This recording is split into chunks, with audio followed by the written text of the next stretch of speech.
Music. Hi, guys. Hello, hello, hello. Oh my God, I did not just RuPaul into this mic. I'm so sorry. It's really like, she lives like a worm in my brain, like a fracked worm. Welcome, everyone. Thank you all for coming. I'm Kate Gabriel. I work here at the Poetry Project, as do many of my colleagues are in the room tonight. So thank you all so much for coming to celebrate Lou Cornum and Trish Salah. We're so excited to hear from them. I'm going to give some logistics, and then I'll bring up Nicole, who will introduce Lou, and then I'll introduce Trish. Sorry, and then Lou will read, and then I'll introduce Trish, and then Trish will read. Thank you as well to Lix on video and to James on sound, and thanks to our volunteers, and thank you to you guys for coming, and thank you, Lou, and thank you, Trish. Bathrooms are upstairs if you need them. If you need an accessible restroom, let me or one of my colleagues know. We will let you into the sanctuary. If you're going to smoke, please smoke on the curb, not in the yard. I think that's. Oh, I would eagerly urge you to take home a copy of the newsletter, but we just ran out and we haven't got the fall issue yet. So you'll have to come back another time for one of our other fabulous events. What have we got going on? Next Wednesday, on Friday, Ted Reese and Jeffrey Olson are here on Friday. So exciting. Ted Reese is coming up from Philly. So please come back. Next Wednesday, Macy Rodman and Julio Torres will be taking over the sanctuary. That event is sold out, but I am told we will have limited door tickets. And I can't remember anything else, but it's online. I'm going now. My colleague Nicole Wallace will come up to introduce Lou.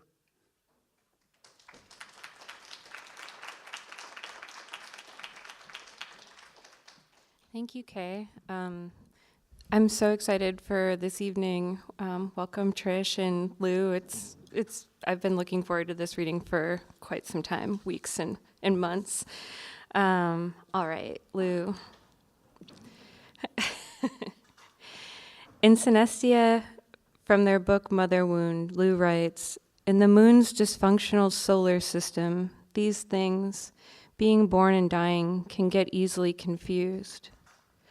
The moon, created by, quote, a terrible and awesome accident, unquote, is alone. And in their isolation, the moon reflects on their birth and the simultaneous death of their mother, a process named lunar synestia. Quote, born to the memory of a mother, the moon also has no father, but nobody talks much about the moon's father.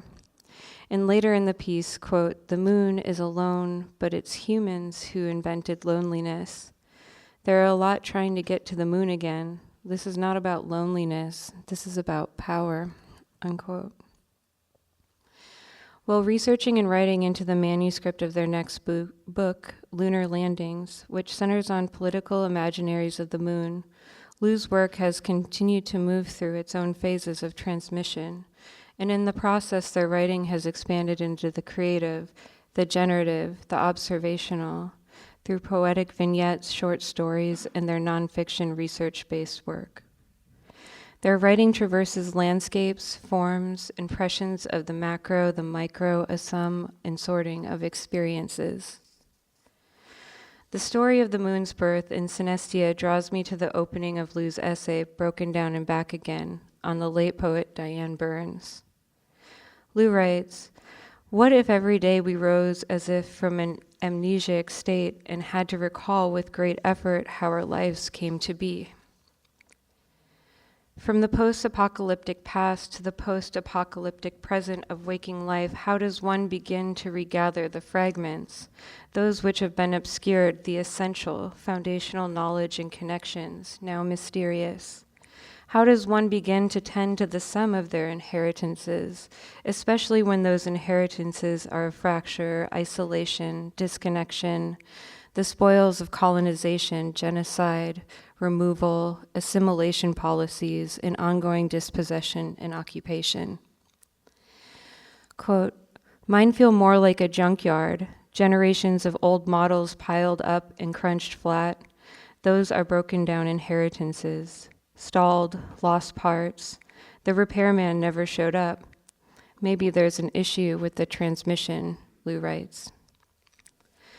Lou's work builds towards telling a larger story, builds towards interconnection through imagining new modes of transmission, repair, of knowing. In the same essay, Lou writes, there are flashes of memory, some our own, others from others, that tell us how we came to be or what we could become. Diane Burns became like that for me.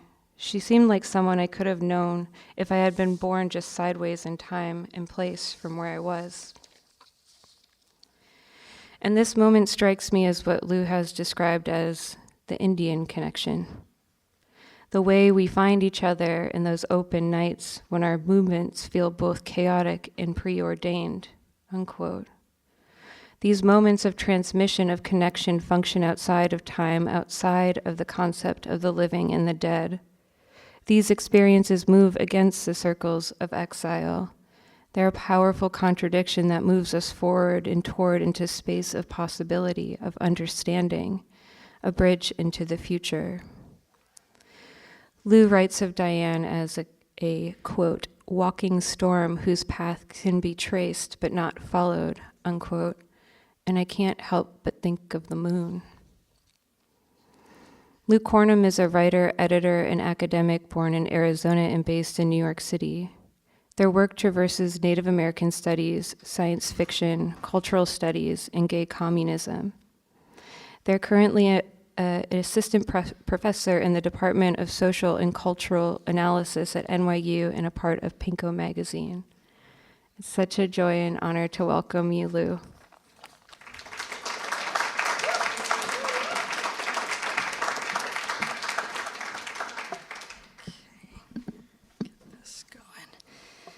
All right, wow.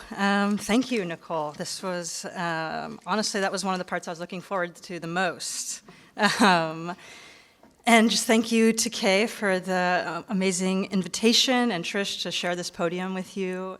It's really such a pleasure and an honor. I'm so grateful to everybody who makes the Poetry Project run and work. So thank you all for your efforts this evening and all the time. Actually, the first time I read at the Poetry Project was in the other room for the marathon, the New Year's marathon. And as soon as I finished reading, I took a tab of acid. That I think was mostly speed, because I ended up in this room most of the time, just talking to people, and there was like a little bar, and I took over bartending from this volunteer because I was just so energized and like ready to talk to people.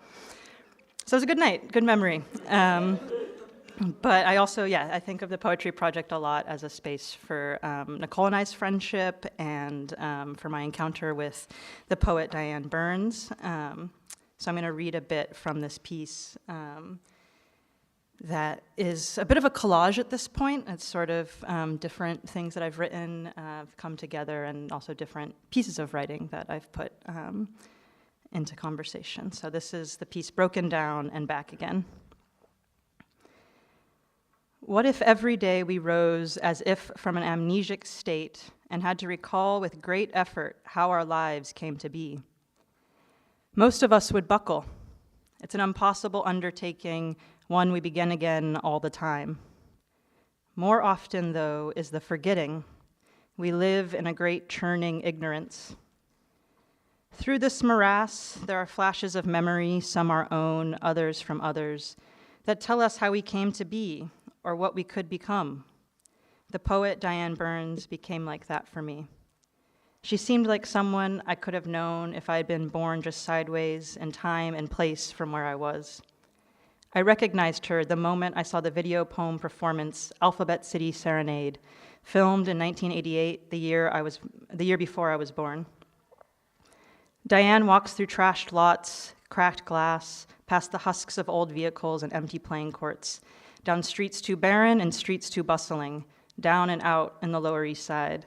A continuation of the boom-bust cycle of production and death, like the construction of the railroad, and the decimation of buffalo, Diane is recalling in her serenade. When she turns to the camera, she sings and she stings. It was Nicole who first told me about her, Nicole, who I met by chance in the city at a party in Brooklyn. I call this, borrowing from Leslie Marmon Silko, the Indian connection. The way we find each other in those open nights when our movements feel both chaotic and preordained. The Indian connection extends all over the Americas and across some oceans too. In this city, that connection is like forked lightning. Diane, sitting in Grand Central Station in 2003, said, "People don't realize how much of New York is Indian country." She names the Mohawk who came down from the Ganawake Reserve, many of them men taking jobs as iron workers. There were so many that there even used to be a little Ganawaga near Gowanus in Brooklyn. Diane herself came from Kansas, a Haskell baby, born to an Anishinaabe mother and a Chemehuevi father, California Indian. There's all kinds of crisscrossing circuits that bring Indians here. You can find a Navajo just about anywhere in the world, from Kyoto to Queens, following the transits of war, money, and desire. Indian country. Those words together evoke for many an out-of-the-way place. In the American mind, Indian country is reserved for the reservation. It's a space of exception, imagined most often in terms of objection. But that's not all the reservation is. And Indian country exceeds that potholed map of sovereign recognition. Indian country is a continental archipelago and a multi-scalar idea. We could make this room, this neighborhood, Indian country, or rather reveal it for what it already is. In the Lower Saida, as experienced by Burns and shown in Alphabet City Serenade, both those senses of Indian country as everywhere and Indian country as the peripheral space of accumulation by dispossession inhabit the same plot. The Lower East Side in the 1980s is a landscape of abandonment. There's even a res dog who gets his stoic close-up. Beside the poet, the only faces we really see are magnified smiles on a peeling cigarette ad and cops coming by in a cruiser. Diane is looking for a smoke or a place to sublet. The cops are looking for someone to pick up. Seeing the city like this reminds me of how the Indians of all tribes described Alcatraz Island during their occupation in 1969. They were a bunch of city Indians too, brought to San Francisco for school or work, who then found all those supposed opportunities were a trap to the wage economy or the reserve army of the unemployed and out of luck. When the Indian Cultural Center burned down and the rock was just sitting there, growing wild in weight, the plan was set. This island was for the Indians. The proclamation of the Indians of all tribes was first read on the dock of San Francisco Bay. It's one of the great works of political satire in the 20th century. It begins, "To the great white father and all his people, we, the Native Americans, reclaim the land known as Alcatraz Island in the name of all American Indians by right of discovery. We will give to the inhabitants of this land a portion of that land for their own, to be held in trust by the American Indian government for as long as the sun shall rise and the rivers go down to the sea, to be administered by the Bureau of Caucasian Affairs.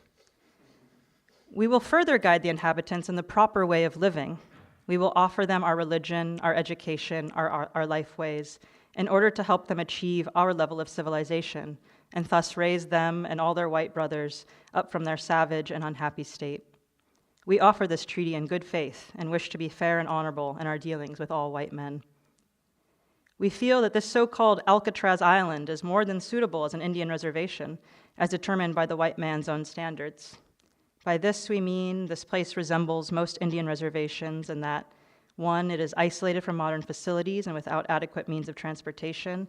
2, it has no fresh running water. 3, the sanitation facilities are inadequate. 4, there are no oil or mineral rights. 5, there is no industry, and so unemployment is very great. 6, there are no healthcare facilities. 7, the soil is rocky and non-productive, and the land does not support game. 8, there are no educational facilities. 9, the population has always been held as prisoners and kept dependent upon others. Here on this island, now speaking here, with its apocryphal stories of purchase and progress, we have a few of those things that Alcatraz occupiers needed, but not enough and not for enough people. And the cultural centers in this city are always on the run. How did all those Indians get there? During the period of relocation in the 50s, the BIA brought buses to the res and a bunch of one-way tickets.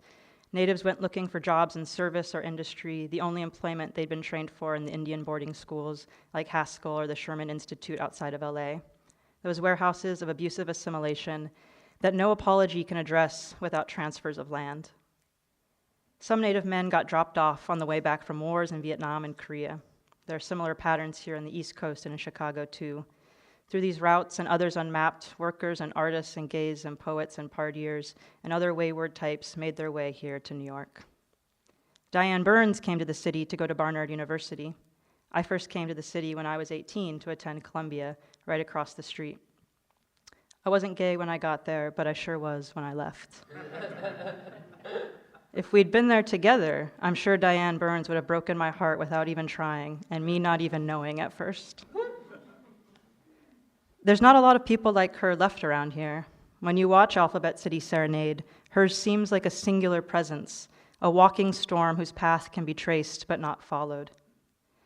The busted up car is a reoccurring image in Diane's work. It makes an appearance in the title of her 1981 chapbook, Writing the One-Eyed Ford. On the cover, a Native woman, recognizable as such by the excellence of her Indian mullet, stands on the passenger side to a Ford that's seen better days with one headlight crossed out. A one-eyed Ford is always winking. This image is superimposed on the classic photo of Geronimo in a Cadillac, taken in 1904. Geronimo's Cadillac is a historical event. It is a song, an image, a story, a car. To imagine Geronimo riding in a Cadillac, then, is to put two different symbolic systems in dialogue with one another. That's from Philip Deloria. One, the icon of mobility, the other of inevitable decline. You decide which. Native Americans and automobiles were jarring images for the white American. We were supposed to be the rejects of modernity, not its driver. With notes like the clanging of chains and a telltale heartbeat, the Dolly Parton song likens her life to a bargain store. Mine feels more like a junkyard. Generations of old models piled up and crunched flat. Those are broken down inheritances. Stalled, lost parts, the repairman never showed up. There's an issue in the transmission. All that metal must be good for something, though. The junkyard is not a burial ground. All these broken down vessels of modernity, where can they take us next? There's no going back. There's no fixed world to return to. In a 1995 essay, Voyage, War, and Exile, Etel Adnan briefly describes the figure of the American Indian as a foreigner in their own land. She counts us as a part of a diffuse family of exiles. She writes, to be exiled on one's own homeland and from one's culture is maybe the most desperate of all forms of exile. It is living hell. There are circles of exile. There is territorial loss, displacement, poisoned wandering, and there's also occupation, being exiled from their own selfhood. My partner sent me this essay to read after it was sent to her. Call it The Exile Connection. The Exiles is also a film made in 1961 about urban Indians living in Bunker Hill, Los Angeles. Like finding Alphabet City Serenade, finding that film was an excavation of an obscured inheritance. At the center of the action are two 20-something natives, Yvonne and Homer, played by amateur actors as somewhat autobiographical avatars of their own life. We follow them around over a day and night in Los Angeles. Yvonne, with her ever-arched eyebrows, wanders the market and the shop fronts, a world of commodities with nobody to talk to. Her boyfriend Homer, slick with pomade and pork chop grease, goes out, hopping between bars, putting songs on the jukebox, and then driving up the hills to gather with the others around a drum, a song, a bottle. Shortly after the film was made, Bunker Hill, the neighborhood where all these natives lived, was razed. It was called a redevelopment project. It was called Removal of the Blight. Watching that film was like watching a dream from someone else's memory, uncannily alike in the particulars, while also completely unfamiliar and disorienting. Yvonne is from White River Apache in northern Arizona. My mom is Navajo from New Mexico, and I see them together in that dream. There's the city of dreams, then there's the dream city. I think a lot about the dream city. In this city, there are the structures, infrastructures, and desires to animate, support, and maintain a million islands, not yoked or bound by force, but held in a fantastical archipelago of dispersed solidarities. What the city makes possible most clearly to me is this interconnection and unveiling of the global realities that force their effects into even the most seemingly isolated locale. In fact, isolation itself a part of this global reality. Maybe the dream city is where I'm looking for my home. Maybe the dream city is a place and time when home wouldn't mean the bind it does for so many. In 2013, I left New York and moved to Vancouver, British Columbia to get a master's in English literature. While walking around that city, it was the first time in my life I was recognized as native in public by strangers. The people who hung out on the benches of a park I passed through every day to the bus called out to me, "Sister." At last, a misrecognition I could bear. I ran out of money almost as soon as I got to Vancouver and had to take out a student loan to cover my rent and money for food. I remember walking downtown, account overdrawn, but still ascendant through the ranks of higher education, and thinking there's both so much and so little that divides me from those sleeping rough on the street. The urban Indian is not a stable identity, never a settled demographic. The urban Indian changes when the factories leave. The urban Indian shifts with the terrain of BIA policies and tribal law. And the urban Indian gets translated when more and more people from Mexico and Guatemala are compelled to move, to leave, to try to live. From the rockabilly Indian GI to the college-educated queer, now the urban indigenous person in the United States is just as likely to be working delivery gigs to send money back to the Guatemalan highlands. Some Indians are made to disappear, others to cross over. That's the Indian connection and the exile connection, both what draws us together and keeps us apart. Because mobility isn't always upward. It usually isn't. The car might get you to the city, but then what? In writing The One-Eyed Ford, there's a poem, Just Passing Through Chicago. The title sets up a false sense of ease. There is no simple passage through this world for our poet. And without her car, her winking warhorse, the cops can seize her as she waits to board the train. From the poem, "Let go of me," I yell. "Pigs, pigs," I think, spatting furious in my imagination. They beat her up, and it takes months to get her luggage back. The pages of her writing have been messed with, and someone has scrawled "commie bitch" on the inside. She sees it later. The poem ends. I thought I'd write something about it, but I couldn't think of a word ugly enough. I sat in my room and fumed. "Let go of me," hollering inside. That's Diane Burns. I want to keep that "let go of me" hollering. After the cops and the memories of cops, we have to nurture that "let go of me" hollering inside. Let's return one last time to the cover of Writing the One-Eyed Ford. The two images on the cover, the one of Geronimo riding high in a top hat and overcoat, and the one superimposed on that, the car barely holding itself together. One is writing from the 19th century into the 20th, the other into the 21st, each bridging failures and possibilities, movements of people and movements like the American Indian movement. With that trickster Ford and the smashed up window shields on a past Lower East Side and all these fragments of inheritance I've tried to piece together, I'm wondering what it takes to start going again and what infrastructures of feeling will we travel through. You can't write, as Philip Deloria knows, about Indians and automobiles without reference to Keith Sekola's Indian Cars, released in that weighty year of 1992. With the Christopher Columbus quincentenary already in the rearview window, Sekola sings, and you'll have to forgive me for just reading, "My car is dented, the radiator steams. One headlight don't work, but the radio can scream. I got a sticker, it says Indian Power. I stuck it on my bumper. That's what holds my car together. We're on the circuit of an Indian dream. We don't get old, we just get younger when we're flying down the highway, riding in our Indian car." Sekola sings the Indian body electric. This is how we move forward while looking backward. This is how Geronimo and Diane and the exiles leap out of the frame, how we roar out of the junkyard with new rigs. It is there, beyond broken and repaired, where we can make history move differently. It is there, in the words of Diane Burns in the poem Santa Fe, "The world was good and ripe, and all the lights were green, as far as I could see."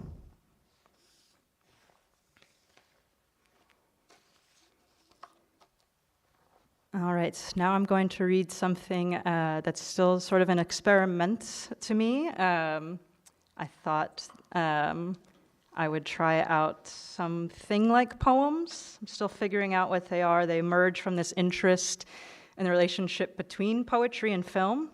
And every time I've tried to write poems before, I've been frightened of the line breaks. So these poems are more like paragraphs. But I also decided that the paragraph is like a screen that can be filled also with images, and images put in motion. So each of these sort of written around a film that I watched, and the titles are the runtime of the film. 1 hour, 35 minutes. My love is going uptown, I am staying down. Someday we'll go together to Locomotive Lawn. There's a place along the way the skaters call Paradise. Paradise to wheeled feet is an open pier. Far from the gates, I waft around like Thai pop from the farm stand. We spend our spare minutes flipping through first lines and film titles. The days become dates. In the film, the gloves turn mirrors to waterways, poets to the possessed. This odious Orpheus, who does he remind you of? I picture my brother in the darkness off screen and the extension of that wind-torn passageway. He is stringing beads, avoiding demons, and eyeing the glass pane vendor. In every court, here and beyond, the authority of death is arbitrary, total. Putting the pictures out of order can make time go backwards, but for only so long. The movie still has to end, and at this theater, they turn the lights back on right away. Everybody working has left the lobby. Reels are unspooling themselves in the projection room, celluloid puddles. Back at the crossroads, I step on a single black leather glove. Unseasonable. Death, it seems, has left a half-done job on the street. I place it in my pocket and walk away. 1 hour, 30 minutes. The Dominican Day Parade comes as a surprise every year. 6th Avenue is closed, and I have another sinus infection. Remember the Masonic Hall Messenger Center? You've been there before. It works, cleaning bowls out with dirt, but salt's even better. Would things have been different that day if you walked home? If you biked away and told everyone what happened? She's making holes in the ground. You are turning a corner and wondering whether to stay behind or speed ahead. This time, though, the bus doesn't come. You sail north under a camouflage cape. The hot dog vendors wave you ahead with their own symbols of the forest and sip their secret soup. Marilyn, I'm in the turret. I'm waiting for you to come or someone to tell me to go. A monster's blood spilled in Central Park. It resembled a brain, and all the people stray synapses still firing.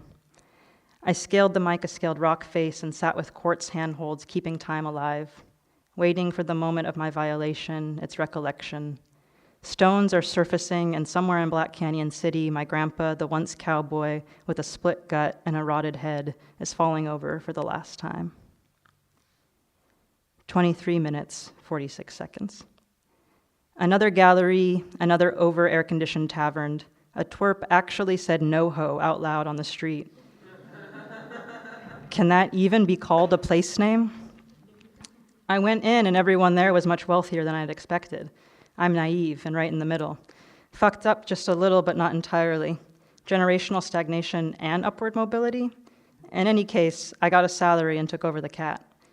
The church by the Gay and Lesbian Center has a quote by Vine Deloria Jr. printed out and framed on their stone facade. What the fuck? Progress. Earlier it was, what the hell? That was for the guy in a corner window seat at Starbucks who draped an American flag as a tablecloth. Lord, you prepare a table before me in the presence of mine enemies. This was all the more interesting than the lights in the cavern. Big, beautiful rooms with big, beautiful books filled with mosquito ideas, tiny and diseased. The best thing about the show was the curtains. It's hard to trust anyone showing art in this city. It's hard to believe all these natives are going to the Upper East Side. It's harder to admit I almost got in the car. Jolene knows what I'm talking about.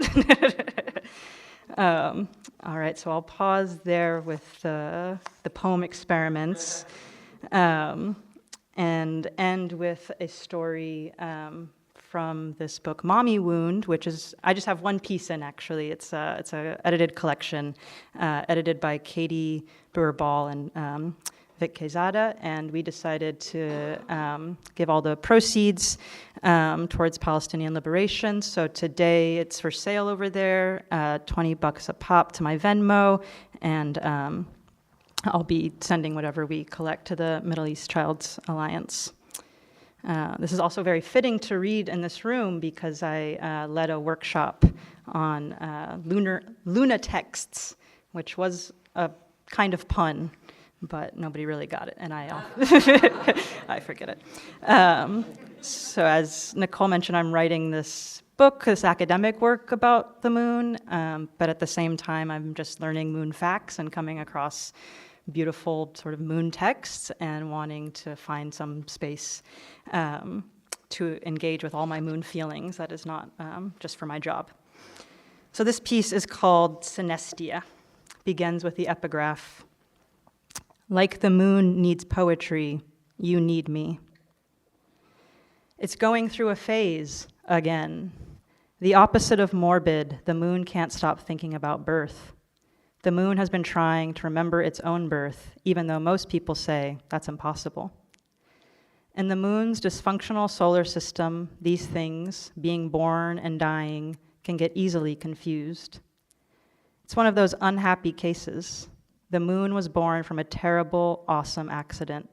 The materials for its body were flung from an epic collision between Earth and a wandering planet careening through the galaxy. What came next was a blur of melting rock and vapor, elastic masses squishing and expanding among jettisons of energy and matter. This was the moon's mother. An explosion made a roiling magma ocean in space that would become the moon's small, hard body.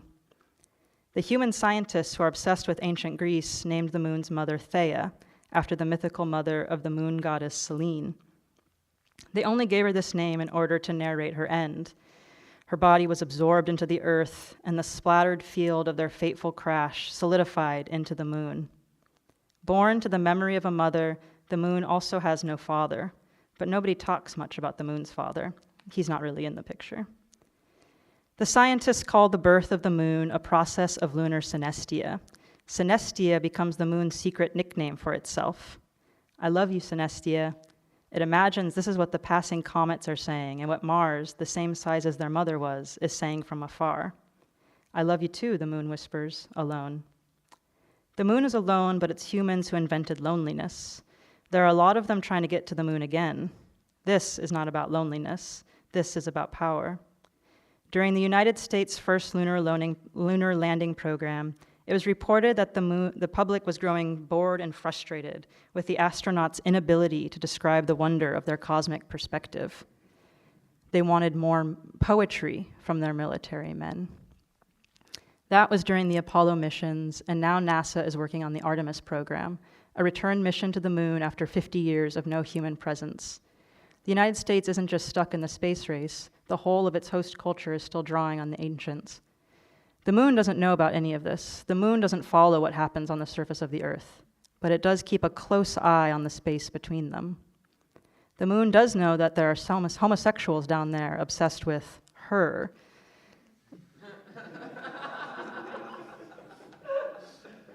The homosexuals find channels to communicate through and express their admiration.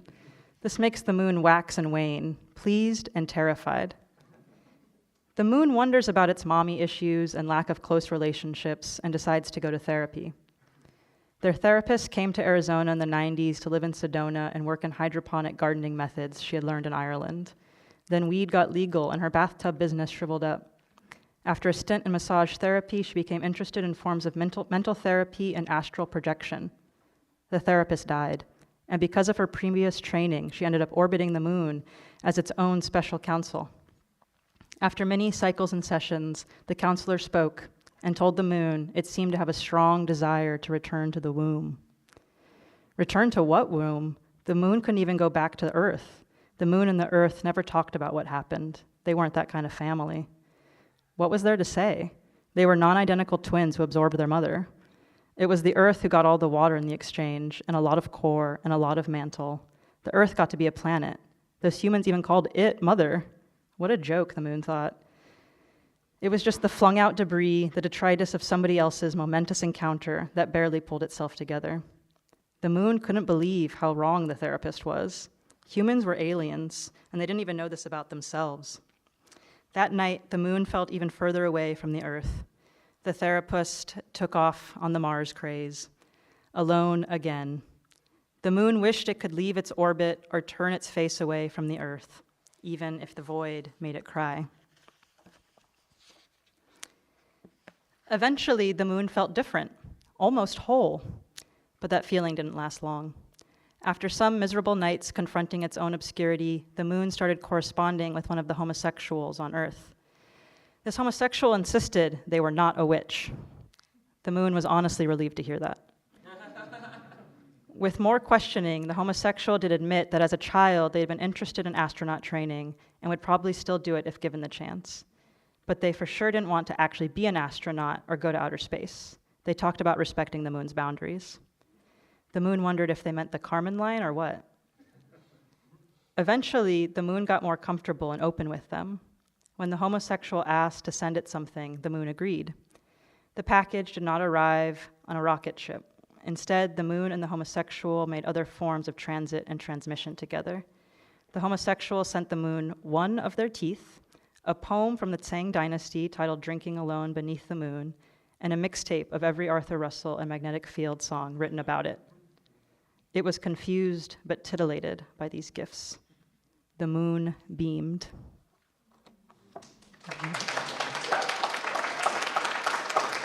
Thank you.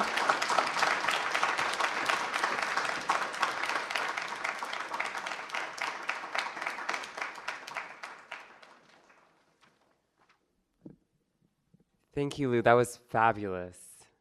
Really, really special. I've learned so much about Diane Burns from you and Nicole, which is a wonderful, I guess, like education that I've just gotten from coming to readings here. It's more exciting than I can possibly tell you all to have Trish Salah at the Poetry Project. To introduce Trish, I want to tell you about the dynamic challenge of teaching her work to young people excited by the idea of trans literature and without any strong conception about what it means in practice. I was maybe one of these young people when I first went to see Trish read when I was 17 years old and went to the CUNY Grad Center for the first time, which was before I went through many important transformations in my life. For instance, I wasn't yet a poet.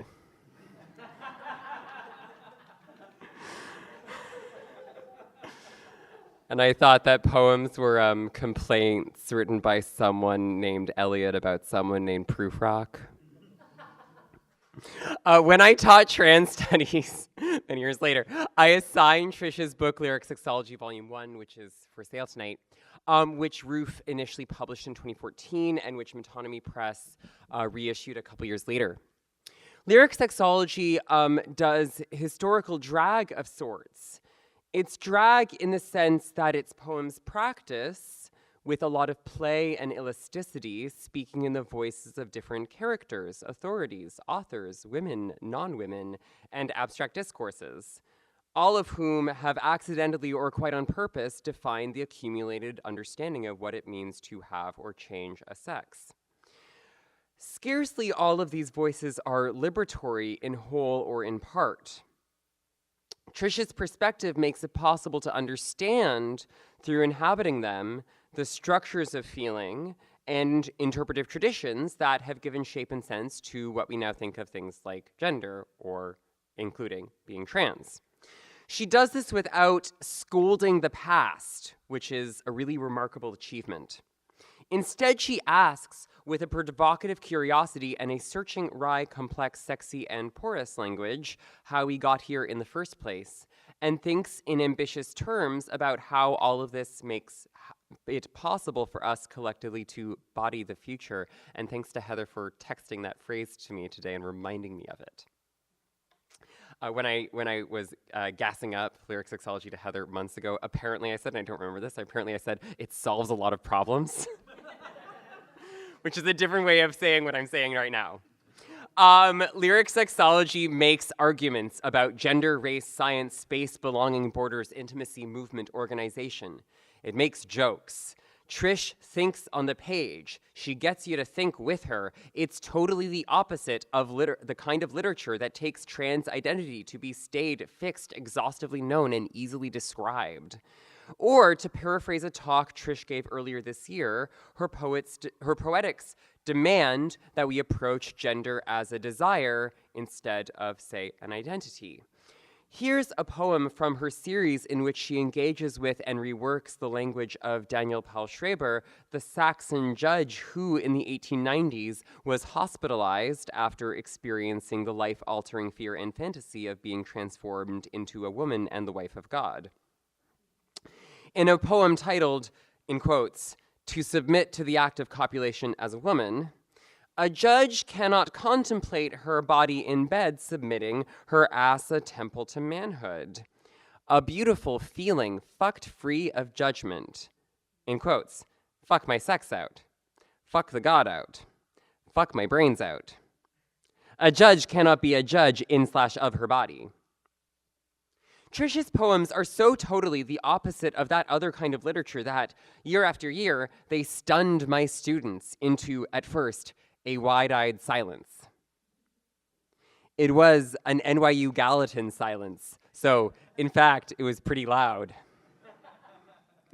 After their initial search for anything to say, there followed immediately a hyperactive undertaking as they all realized at the same time that in order to make sense of this book, as of anything, they would have to become active collaborators in meaning-making. Trish Salah's poems are lively devices for engaging with consciousness. We should be so lucky for poetry to be as bold and as enthusiastic about what language can do and can do when people do it together as Trish models for us. I'm thrilled to welcome her to the Poetry Project.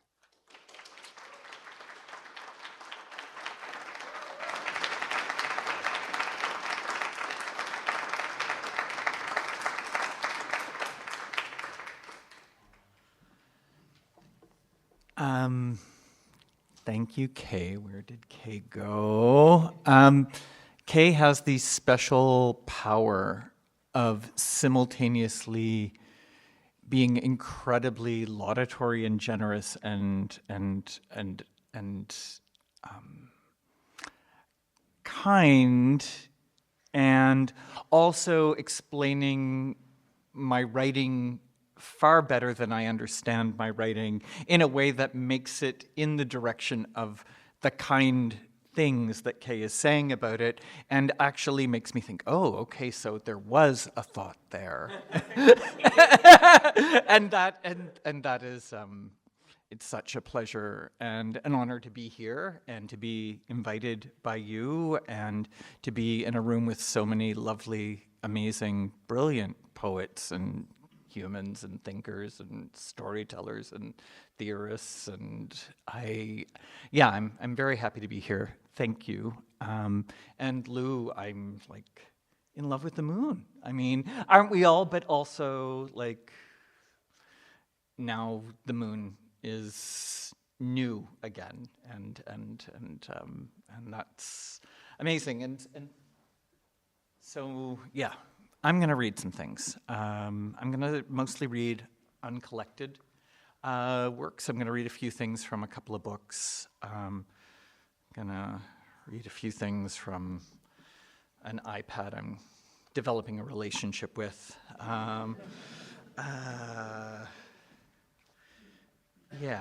So let's see how. Let's start with the iPad because it's a new relationship. You know, you want to be tender in your new relationships. Okay. So this appeared in El Haraba, which is a collection of queer and trans Arabic oddities, in and out of and around Arabic. And I will note that these poems will all be really, really dreamy and also broken. This poem is called As Possible, Uncanny. Is it because, no longer speaking, I was opened alive by your words? No knowing what desires this, that I am still fatal, alive in your words? If I was no one lost, a lake of voices, or awake digging under the sand, filling no familiar void. A stranger one only to keep hold of your words. All the childhoods swaying in the sea couldn't ward gray decades wait. Do I pray to the ocean, seek again the storm, or flood across time our words? Thought rushes down a long drunken breach of reason, is seen again as if your city, rising again. All that was loved by you, suppressed for your words. Waiting, I said what the loved one must say to the tired and tearful child. Do not ask if I misled. The story, our translation, hides within your words. If your hunger is just time's lie, light's trick along the water, when we kissed, where did my body go? Did I steal it then? I only ask you retrace your words. If it were unnatural, an exploit, or a trick, some room full of bodies would pour in, blast away what's past. The future's backward glance, a cop to hack past words. Lazy and waiting by your grave, how my old friends light up the theater of war. Do you taste the mirrored sun as it burns now, off black luster of our words?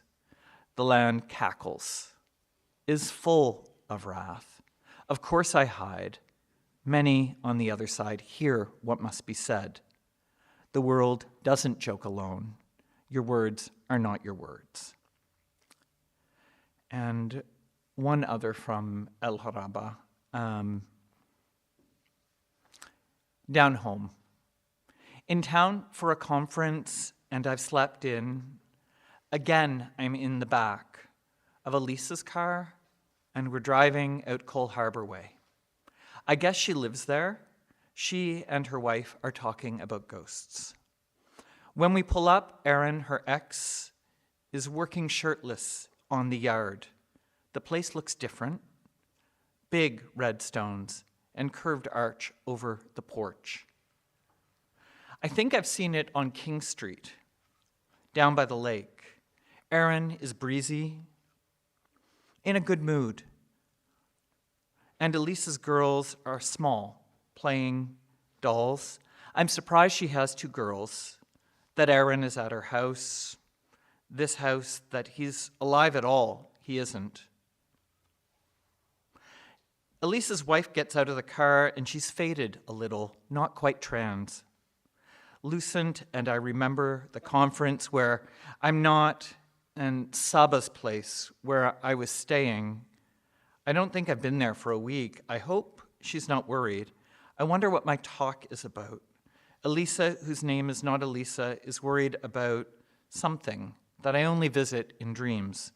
Maybe that Erin isn't alive, that only one of her daughters is real, that her boys aren't. Here, her wife has passed out of the visible spectrum. Her wife, whose name I've already forgotten, I think has a smile just like Saba's. I have a habit of confusing people just for a moment. She was someone I had loved, before in the car. Elisa was saying something about how she can't sleep. I was remembering us hitting the bars, Erin and Elisa newly arrived from Sarajevo, me sussing him out. Like you do with an old friend or an ex-love. When they have someone new, I'd just come out as trans again. Or I'd made plain how I was going to live. Elisa was adjusting, supportive, skeptical, which is mostly how she always is when I'm newly made. Sentimental, manic, and crying not long before I disappear. Okay, so now I'm going to make more friends with my iPad. Make friends with more parts of my iPad. Back. Over, up. Notes, yes, okay. So this,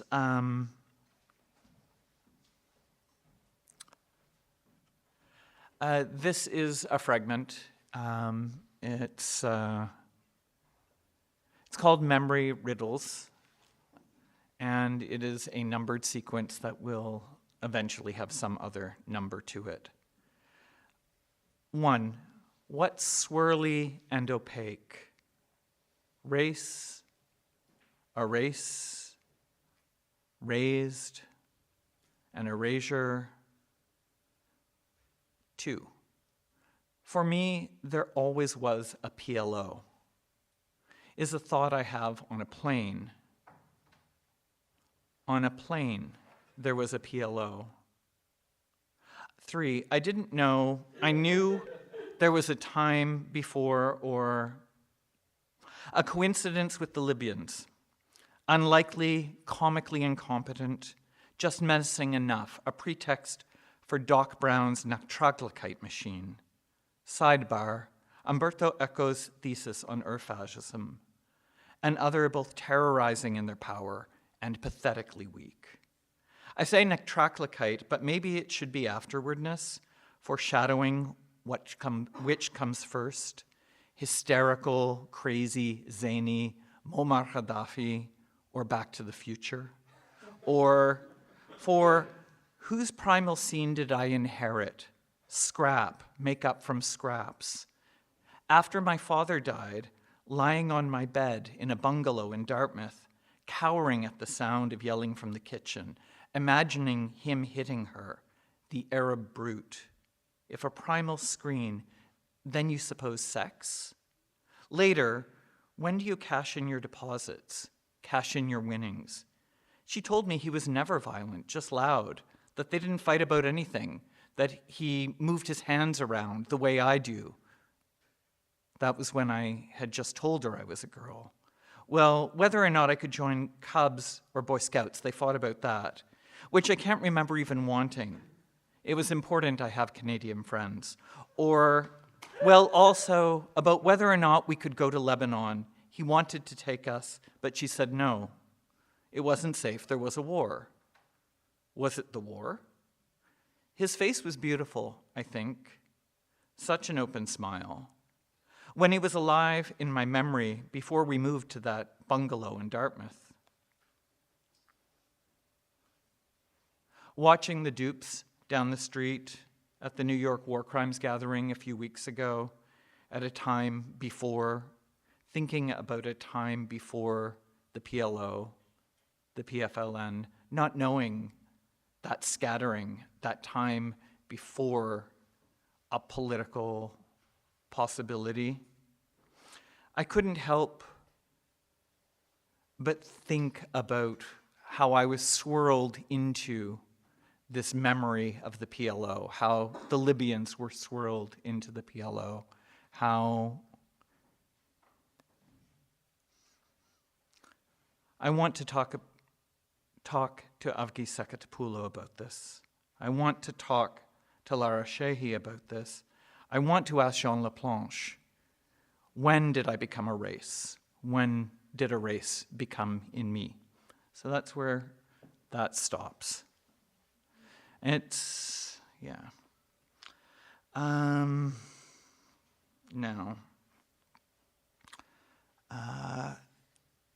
the thing I'll say is that in the year since Al-Aqsa flood, the year since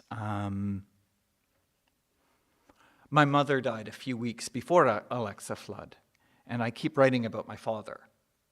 And I keep writing about my father from the place of my mother's death and the strange relation between the smallness of one person's life and all of our lives, and the smallness of a single death and so many deaths. So this poem also comes out of that. It's called Give Up Your Own, and begins with an epigraph from Atel Adnan. Always a flower planted on this body, made of layers of shadows. Perhaps you dreamed it here, and here it stayed, looming shadow of expulsion, 700,000 or 800,000 futures, 400 villages, 500 villages, unsettled, a terrible wind upon your face, millions upon millions for the next 100 years. whose eyes are taken for eyes, rimmed with coal and tears? Is it a lonely thing being in the studium so far away? In the mountains above the city, my father posing on skis. In a black suit and a white shirt, did he even? Me only seeing the punctum, now as if within. It is not the evening sky. That week in October, we were in Athena for reasons transfeminism, poetic revolt. Later in Crete, the plan was not for grieving, for mourning, but then she, and then they, and then they, and death and the sea waiting, the sea and death seething, death and sea after sea, and death after sea beyond death, after sea beyond sea, beyond death after sea, beyond sea, beneath, beyond, once. There was for a long stretch of time, a minute, a boy, not boy, stepping out of a train, inhaling home, sea air, the early summer sun, aflame with seeing. Another sun, you looking back in your sundress and boots, all those suns impossibly bright upon your face. And there too, at home, by the sea, beyond the sea, after. If I betrayed my father, made him an object, a lesson, not for the first time, to give some you, something. In Beirut, we would go skiing in the bones, mountains in the morning, down to the beach to swim that same afternoon. To refuse to write that book, to translate, is it only fear for myself, what harm I might find, might I do? After the sea, beyond Beirut, beyond the sea, beyond, and years to come, undone, a frame breaking, the inside of how I miss my mother. Even within her slow fading, now my father too. Maybe it's a small thing, 2 deaths, hers only a few months ago, his a stroke in 76, neither by genocide nor by war. A small thing, right? Beyond sea, under sea, death under death. Even you not gone from the world, its music like love, sleep, whispered. You, dear one, my figment, my fragment, my just love's fracture, really, my lost dear one who stayed stuck. I went crazy, of course, the end, beyond death, after, to remind me, if I had or could, distill a photograph, broken as it is, staged like a watercolor print, my mother's Orientalist style, my mother's folksy style, down home, down east. If you would be with me, leave everything and follow me, shoulda, woulda, coulda. Hindsight, Matthew, truncated but lovely in Arabic on their gravestone. The smallest thing to start to trace those characters, to start to see the word. Sea beyond sea, death fading into death, death fading into the sea. How to give it away now? How is it that even a question in a massacre? The fear glut of Europe, how it enveloped this land, stolen. Bought, a seizure like blood or theft, a world not given, taken, not only and still only stolen, nothing settled. As you wished a house where everyone stayed. After death, after sea beyond, you want to talk about love, talk about mass murder. A people pulled from the root, talk about rubble. And generations, families lost, or the children, the dead in the tens of thousands, just these last few months, those many months ago. and death after death after death, and see the sea seething. Just yesterday, this morning, 1.5 million carpet bombed.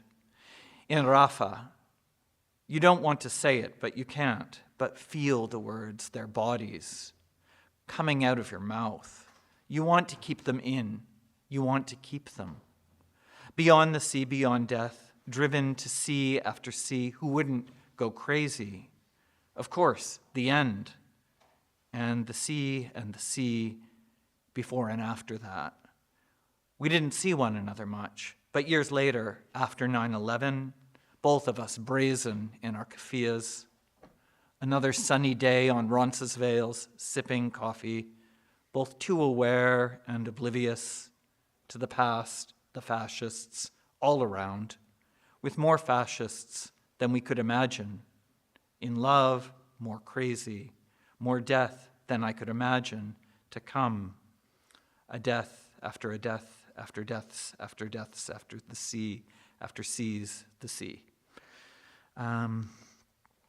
Okay. Maybe one more from the iPad and then from a couple of texts that have gathered things. And this is called Psychopathia Transsexualis for Xanthra Philippa McKay. 1, I've been looking for your voice on the radio, on the internet, in the archives. If someone finds it, help a sister out. 2, looking at your photo, you with Miro Soleil, I have a shitty memory, you know. If I didn't know, I might think lovers, I'd be right, or sisters, I might be right again. Here you are, though, a tall lady with searching eyes, ice blue in the black and white, not for the moment uneasy in your formidable transsexual elegance, which is not what you said. I later read you, who, what. She saw right. It's there in her dancing eyes. Fell into immediacy, stretched taut toward being, even before you two knew you were you, a strong T.S. Butch. 3, hovering in the doorway at the 519, at the Monday night drop-in, taking a break from the week's activity. I'll admit I was half intimidated, half crushing, caught between aw shucks and gosh grin, hamming it up in the electric seriousness, pierce of your eyes, trying to keep up, you leaping from quantum physics to sci-fi to queer appropriation and wondering, how do you do it? What does it cost you? All the bullshit you cut right through. 4, reading gender trash now. Were you already devising instructions, making up days of future past? And now, in so much time's collapse, who today says gender described, genetic, gender side? I still don't know. What if we did? Thinking about that last time at Maggie's, it took me a minute, too. Who would recognize the one who labored almost invisibly, knowing the way things go? See what they did. What they did is not erased. Mostly people wouldn't want to know. 5, tsetse terrorism, your revenger's tragedy, painting the village red with all its hate. I'm still waiting for your novel. In 97, I was enough of an egg to think it farce, until in Buddies you whispered me aside, it's no joke, meaning strike when you can and mean it. But you also said, welcome, gender queers, to the world of gender trash, our gender world. And later, trace this man's footsteps so gently all over town, so Rupert could say, and in this house we sat and talked. And yes, enough iPad. Maybe just a couple of poems from these books. At some point there will be another book. At some point.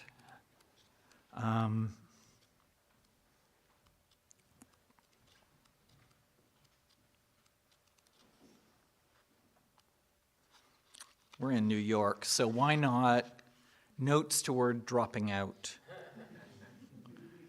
This is where I ceased, not to be too obvious, or in mutation, or distilled, transmogrification. Beauty queens don't do so well in grad school, even if everyone wants one. When you assume the shape, austere, assume anything. Thing it, sister, thing itself, thing it loud to last your girl, black lips cool and quelled. In the 90s, every white body wants a theory for becoming other. Don't let D&G fool you, nobody wants to become other. Even if on Saturday night at the Pyramid, Boy Bar, Clit Club, or just hanging out, if you want or do become other, it will be needling. You will be falsely accused, charged with falsified access to a rare and dangerous. Paramilitary designed by I desire, grooming rumors and splitting mythoi. Like rage and glass, sick with genre, for fun, fun, fun. Not likely. Nobody wants to become nobody. What if Y equals just being yours sincerely, yours truly, yours until the very end of days? Yourself being, as Kay would say, an edge predicament. That's Kari Edwards, not this Kay, but you probably all know that. Beloved in kind, there are two kinds of people in this world, binary and non-binary, or suppose we did say we were a third, then what were a word for? Capping it off, or anything more than the tyranny of the couple, or mama and baby and daddy makes moon enough and time. There are two kinds of love in this world, narcissistic and anaclitic, or Anna can't get over how dependent Narcissus she's become. After all these years, so lonesome. Love to love you, baby, in theory. But say you do get out of this library, this theory, this club, how are you going to make it north of the wall again? There is a cabin in the woods, a secret way, a drunken ruse, time untraveled, stolen back. So mummers and children, etc., arty or sexy, etc., abandoning incest and deconstruction, no more than your God. If you are on the moon or off the moon, if you are seeking a body or deploying one, run off dreaming, carny, corny, carnal. Still, nobody wants to become nobody. Remember that when you are discovered in all your figura, borders of the real surrounded, clashing arms and legs. Even sleep is aching with it, while glory bathes our moon with massacre. One more? Yeah, looks okay. I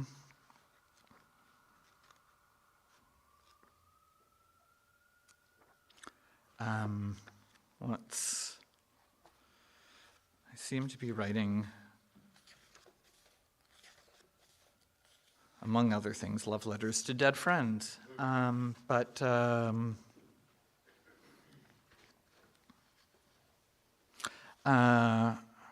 So I'll end with guzzle green or wistfulness for Kari Edwards. Recently, in an airport, reading Hooker Green and trying to be scrupulous, but let's admit, trying to get a job, I was reconsidering whether or not to say, "Hi, my name is the ghost in you, my wiggle room, post-transsexualism, science fiction's the nearest path to linear B, mine or Minoan, waterfall. Did you note the propensity of secondary lesbian post-identity transsexuals to limn Greek mythology? Was Anne Carson a transsexual? Was Lesbos, Gilligan's Island? Anyway, I wanted to talk to you, lost in space where dyslexia powers proverbs, The settlement of New Caprica. I thought you'd object to that typology, but if I called you Ginger, number 6, would you remind me again the root of medicine is poison, and that, a little older than me, what portion of being thrown by it you were? Under erasure or not, consenting to be regulated or not, an apostrophe to still identity gossip. Everything happening now has happened before and will again. So instead of asking if you still long for a gas giant home, will you take thanks for what you made? Some pretty bone techniques, bask in ever-retreating sky. Thanks very much.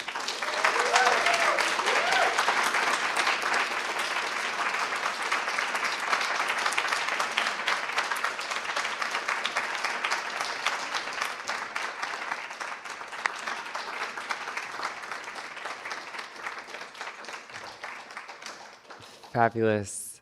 Thank you so much. Once again, please give it up for Trish and for Lou.